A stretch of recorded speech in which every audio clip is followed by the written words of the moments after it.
So I'm on the hunt for my next investment property, and I want to bring you guys along on the journey just to see exactly how someone goes about looking for an investment property. So in today's episode, I'm essentially just going to go through a bunch of listings on realestate.com and doing some initial analysis on them just to figure out if it's actually worth further looking into or spending a lot more time on. So what we're looking at right here is the regional city of Ballarat in Victoria. It's got a rough population of about 110, 120,000 people, and it's about 150 odd kilometers away from Melbourne CBD. If we sort of zoom out here, you can see where Melbourne is compared to Ballarat. So it's definitely a major regional hub. It's been an absolute investment hotspot over the past 9 months or so. And so this is a potential location that I'm currently looking in for my next investment property.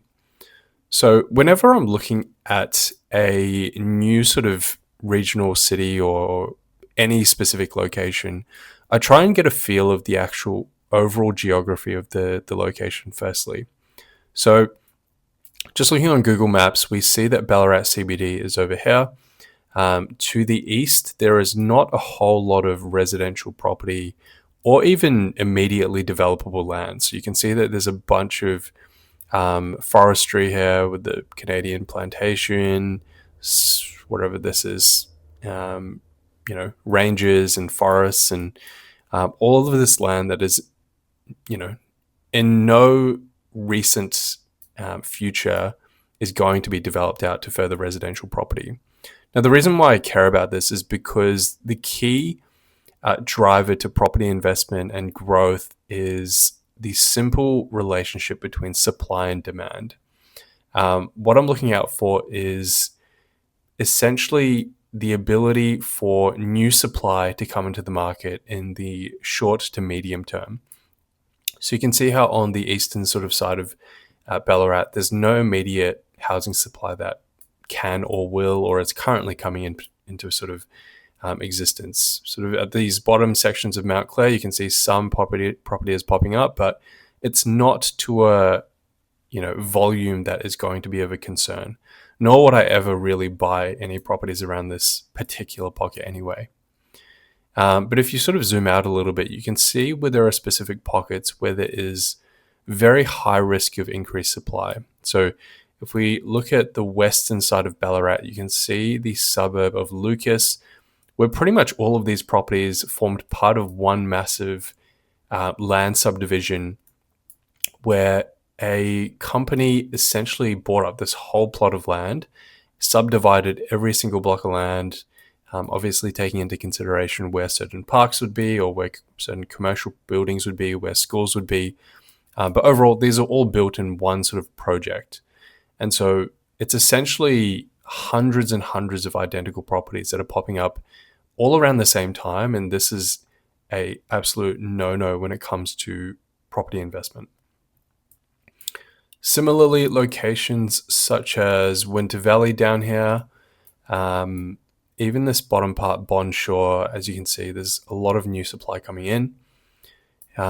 These are probably the three areas that you typically want to avoid when it comes to Ballarat specifically. Miners Rest over here is also a similar sort of situation. There's not a whole lot of new supply coming in here, but it's just way too far away from Ballarat CBD to actually be considered as part of Ballarat or an investable part of Ballarat. So the key idea is to avoid areas where there is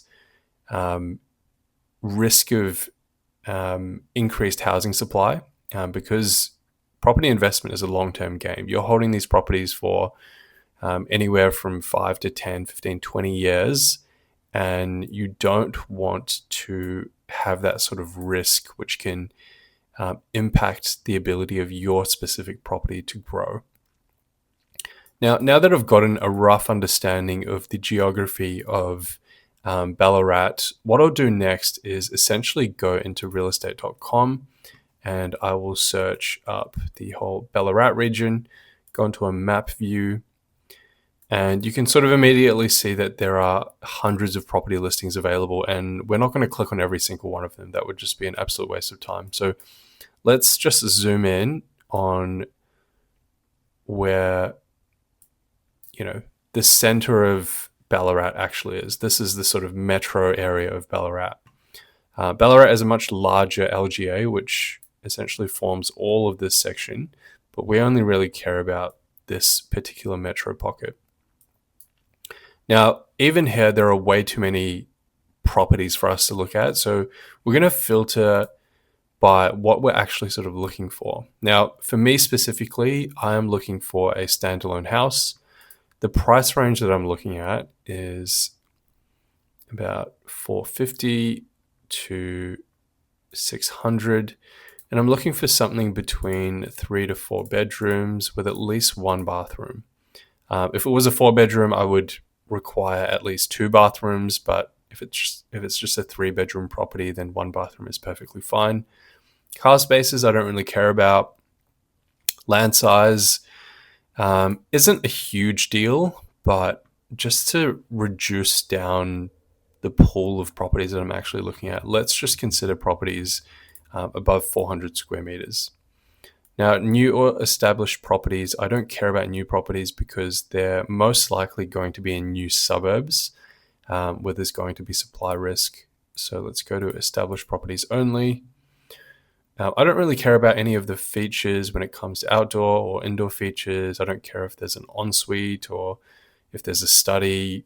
We'll assess each property on its own merits and just try and understand if it's worth further looking into. So sale methods, all types, private treaty, auction. So I'll stick with all types because I'm okay with a property that is going to auction, because in some situations, the vendor or the agent is actually willing to accept offers prior to auction if you submit a good enough offer. So I'll just keep that in there and just assess it depending on the property. Now, I do want to exclude properties that are currently under contract or under offer because these are already gone. So let's click search, and this reduces the pool by a pretty significant margin, right? Now, back to what I was talking about at the start of the video, Lucas, Winter Valley, Bonshore are locations that I just typically want to avoid. So let's not update the map as it moves, and let's just focus on, this particular area, or these particular areas. So I'm just going to click on a couple of properties and just try and understand if it's worth looking into. So that I will consider.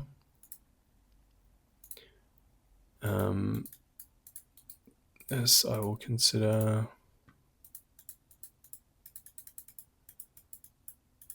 Let's look into that.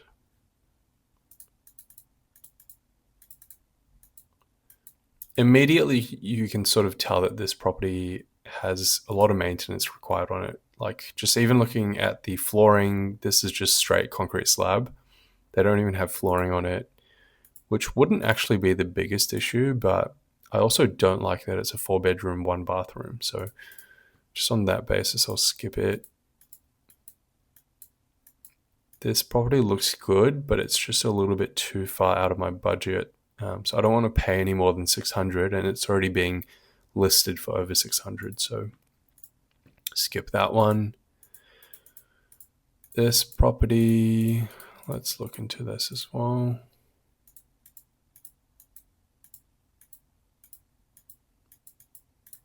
There is potential. Definitely potential. Okay, so we've got about 6 properties, and we'll just go through them one by one and figure out if they're actually worth requesting for information for.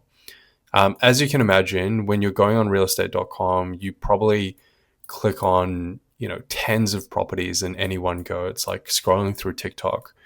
And so, you can go through the motions and ask for walkthrough videos and ask for contracts and ask for all of this information. But if you're not actually going to work on it, then there's no point wasting your time bothering with that. So this is just an initial first look. We'll do some very basic property analysis, and then maybe in a later episode, we'll dive into how we analyze the particular properties that we're interested in a little bit further. But Just looking at this first one, 130 Lermont Road, Wendouree, in Victoria. It's a 3-bed, 1-bath, 5 parking spaces. It doesn't actually have 5 parking spaces, but it could probably fit 5 cars.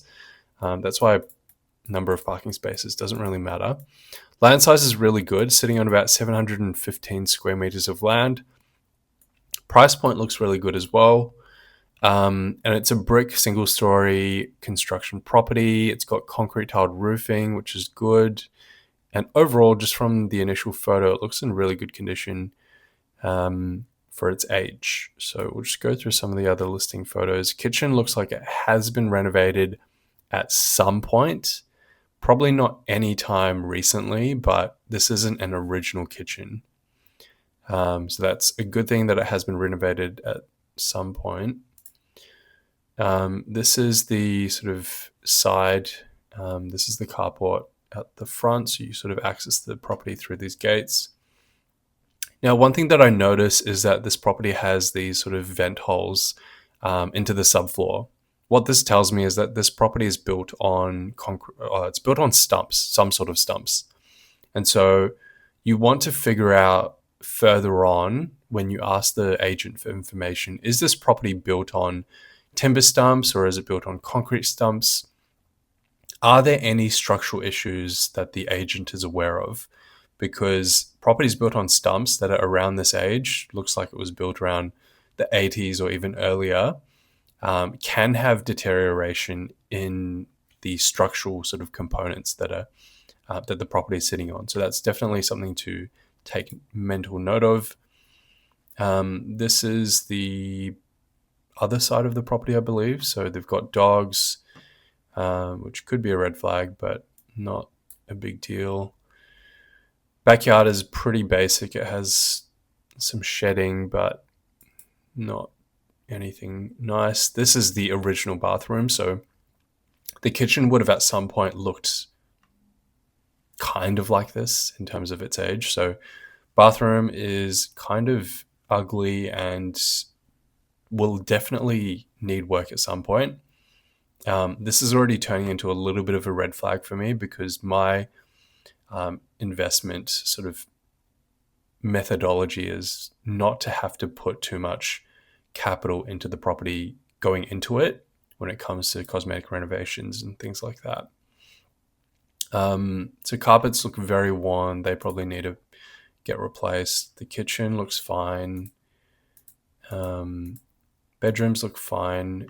The floor plan is pretty simple. This is basically what all of the 70s, 80s brick properties in Victoria look like. So entry into the lounge room, you've got open plan, lounge, kitchen, meals area, separate laundry with side access, separate toilet, main bathroom, and then 3 bedrooms.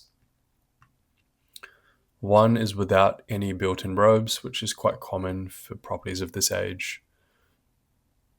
So it's a fairly standard property, nothing to write home about, but potentially a good option for someone looking in this sort of price point. So the next thing about this property that I want to consider is its location within the suburb. So as you can see, it is in this particular pocket in Wendouree, which is basically on a service road, which is, close to a main road. So let's just go specifically on Google Maps. And we can see that the property is located on Lermont Street, which is a service road. Now, that's typically going to be a bit of a red flag, especially because across the road you can see massive commercial properties, which is not the prettiest sight when you're standing in the front of your house looking out. Immediately, just on this perspective, this would just be a bit of a red flag. But we'll dig into it a little bit further. Even if we just look at this from a street view perspective, you can see that, the front of the house looks fine, but if you turn around, it's just this basic service road and then essentially a highway, and then it's just commercial properties off into the distance, which is beautiful. Again, a bit of a red flag, but let's dive into some public housing mapping. And we can see that it is in a pocket with 32% public housing. So there's essentially just as many public housing properties as there are owner-occupier properties, which is a massive red flag. So basically any property in this particular pocket of properties, like, what is this? 67% public housing. That's crazy. So scrap this whole property because of just this, and then it being on essentially a main road. And let's move on to the next one. So next one is number 7 Oxford Street, which is definitely in a better pocket. So the other property was like right over here, and we are all the way over here in a very suburban pocket. So no issues on location for this property. Let's dig in. So 3x1 on 600 square meters. Price point is a little bit higher, but that's for a fairly good reason, that it's just simply not on a main road. Similar construction, so brick. Looks like it's built on stumps as well. Front yard is super basic, and it probably does need a bit of landscaping, tidy up, and just get rid of all of these bushes and little trees next to the property. Internally, the property is basically original, so there has been absolutely no additional work done to the property since it was built. There's some internal cracking, which is a consequence of potentially some movement in the property. So there's some potential structural concerns, something to definitely be wary about. Overall, this property is fine, just on an initial surface level look. And the floor plan is actually better than the other property. So similar floor plan, but it's just got more space. It's got its own hallway, living room's bigger, dining room is bigger, but it has its own sort of meals section as well. So in the previous property, it didn't have this meals area, which just makes the whole house a little bit more spacious. It is strange that there are 2 separate bathrooms, one with a shower and vanity, one with a bath and vanity. But a potential point of renovation in the future is that you just knock down the central wall and then turn this into a much bigger bathroom. Similar sort of situation, these 2 bedrooms have built-in robes, this one doesn't. Not sure why properties were built like this, but it's sort of just natural to properties built around this time frame. Look, overall, there's nothing inherently wrong with it, just on face value, but given the amount of work that you would potentially need to get this property or put into this property, it might just not be worth it. Like, unless you are able to get this at the bottom of this price range, then you can definitely find properties in better internal aesthetic condition for likely cheaper prices than this top range. I would potentially, look into this a bit further though, just if we can secure it at the bottom end of the price range, around the low 500s, then it could potentially be worth considering.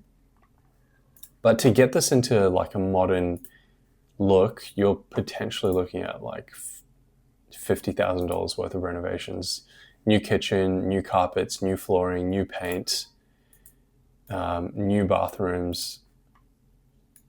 Yeah, that's like around 50 grand worth of work. And it might not be worth doing all of that work. Like if you buy this at 550, put 50 grand into the property, it's probably not going to be worth much more than 600,000. Like, because at the end of the day, it's still a 3-bed, 1-bath. You're not really changing the configuration of the property. So there's no fundamental value improvement beyond just aesthetic looks. So worth exploring, but I'm not going to rely on this one necessarily. 21 Clara Court, Ballarat North. 4 bed, 1 study, 2 bath, 560 square meters. Same price point as this one.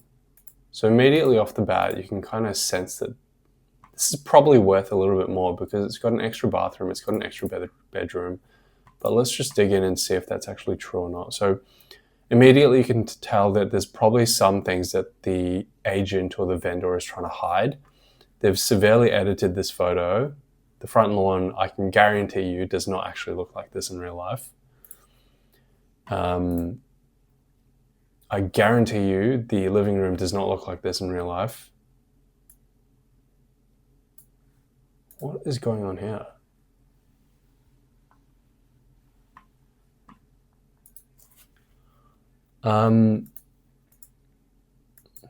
This is strange.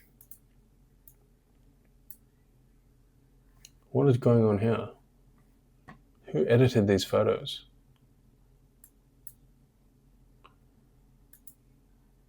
What is going on here?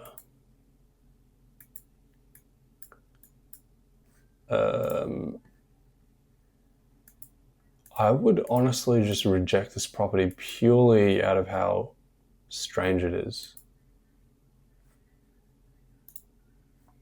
You can see there's some wood rot, which is pretty normal. Backyard looks it's probably really irregular and it's probably just dilapidated, which is why they've severely edited the photos. Look, that's more realistic to what it's actually looking like. I don't even know why they bothered to edit this, because the unedited photos arguably look better than the edited photos. Roof looks okay, solar panels. It's definitely a sloping sort of property, so you might have drainage issues. It's a quiet street though.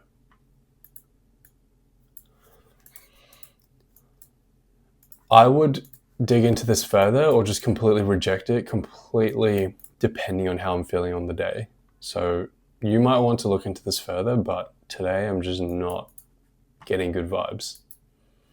102 Haynes Street, Brown Hill, 3x1, 670 square meters of land, 520 to 550.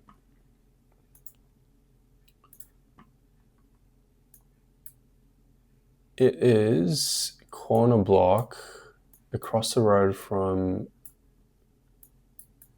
football pitch, which is not bad.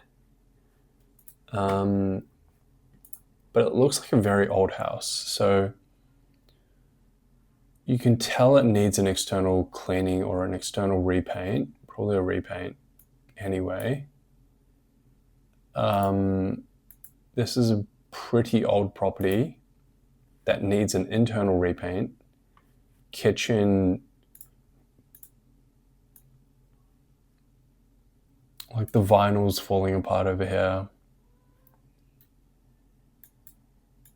I don't like this.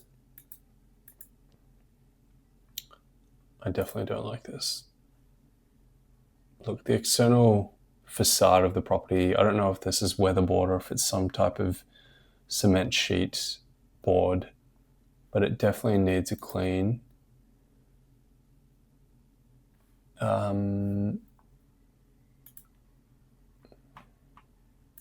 Yeah, it's just too old of a house. I would just reject this property just completely due to its age. 317 Lyons Street South in Ballarat Central. So you're right in the CBD pretty much. Yeah, Ballarat CBD is right over here. You are Ballarat Central, which is actually a pretty good location to be in. You quite regularly see properties in Ballarat Central go for above $1 million. So yeah, let's dig into this. This is probably going to be too old as well. 3x1x2, 540 square meters, 580 to 610. Very old house, but it looks okay. It's an interesting sort of construction and not in a good way, but internally it's been renovated.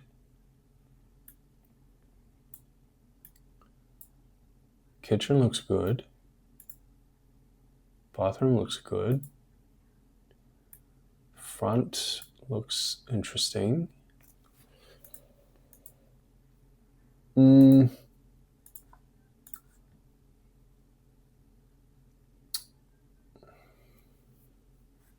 Floor plan.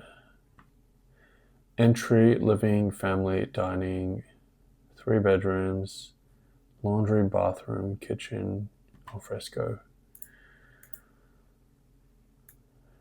I'm personally not a fan of properties like these just because of potential issues in the future. But the location is very good. Let's just look into this a little bit more. Location is very good. Property itself is old, but it has been renovated. The street just has a lot of these old properties, so all of the properties sort of look like this. So you're not especially old by any means. Very close to the CBD. Look, if my price range was higher than 600, I would be open to this. But personally, for my own search, I'm probably not going to be too keen on this one. Let's look at the public housing percentage. 0 public housing. These are good pockets. Yeah, would be potentially a good property for someone, but I'm not super keen on old properties. Number 8, Boyle Street, Gordon Point. 3-bed, 2-bath, 2 parking, 450 square meters. It's a smaller land size, but it looks like a decent house. 545 to 575. It does have a separate double garage. Street frontage looks good. I guess if you've got a view.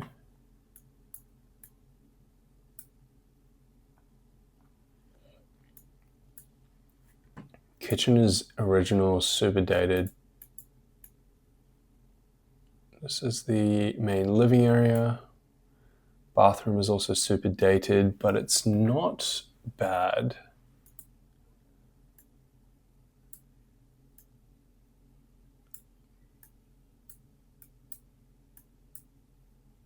The floor plan.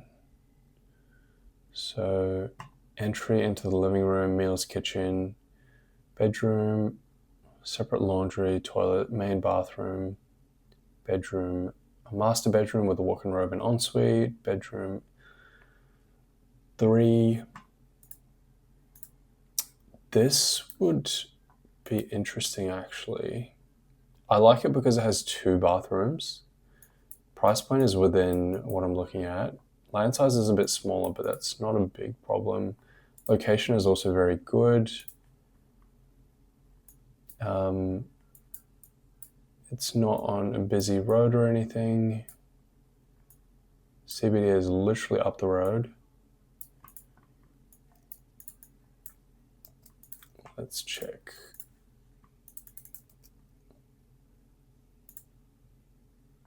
%0 public housing. It's a good pocket. I would definitely consider this. 84 Rowland Street, Sebastopol, 3x1x2, 770 square meters of land. Price point is in the low 500s, which is cool. Photos, okay. Immediately you can kind of tell that this property has been renovated. So even just looking at the roof, that looks really good. The facade of the actual property looks like it's been reclad. So they've removed the old cladding of the property and basically put in new cladding, which is either going to be a weatherboard or like a cement sheet board, which is going to be more durable and last longer. Landscaping, I don't even know what this poor attempt at landscaping is, but it was probably worse before. Yeah, roof is basically new, so they have done a renovation. They've pretty much done a full renovation. So new kitchen, new flooring, new bathroom, new carpets, new paint, new handle, like door handles. Yeah, so this isn't weatherboard. It's made to look like weatherboard, but it's porch entry, living, dining, kitchen, bedroom, master bedroom. Look, this third bedroom, I wouldn't really even consider a bedroom. And so this is basically 2 bed, 1 study, 1 bath. I get why they're putting such a high price point on essentially a 2 bedroom property. The land size is good and they've pretty much done a full renovation to it. But I don't think this property is worth it. Someone might buy it for this price, but you can find much better properties than this, same configuration, for like the same price point.